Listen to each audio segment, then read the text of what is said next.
Azərbaycanda həcc ziyarətinə səfər tariflərinin açıqlanmasından sonra qiymət məsələsi müzakirə olunur. Belə ki, ziyarət paketinin qiyməti 5005 ABŞ dolları, yəni 10005 manatdır. Bu isə birmənalı qarşılanmır və müxtəlif aspektlərdən tənqid edilir. Qlobal Info Aza danışan ilahiyyatçı Tural İrfan bildirib ki, maddi imkanı yüksək olan, qazancının zəkatını, sədəqəsini verən, halal qazanan, yaxını ac olmayan müsəlmana bu ibadəti yerinə yetirmək vacibdir. Həcc ziyarət deyil, ibadətdir. Bəzi insanlar isə şan-şöhrət, ad qazanmaq, imtiyaz sahibi olmaq üçün ora gedirlər. Demək olar, Allah üçün həccə gedən yoxdur. Pulu olan imansız, imanı olan da pulsuzdur.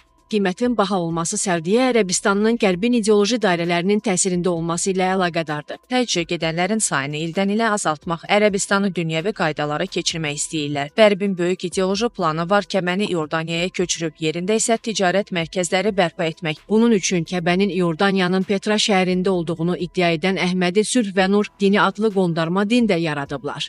Hətta bu ölkəmizdə də geniş yayılır. İlahiyyatçı vurğulayıb ki, həcci ziyarət kimi təqdim edənlər onun turizm səfəri olduğunu demiş olurlar. Qiymətlərin bu formada olması soyğunçuluq və rüşvətxorluqdur.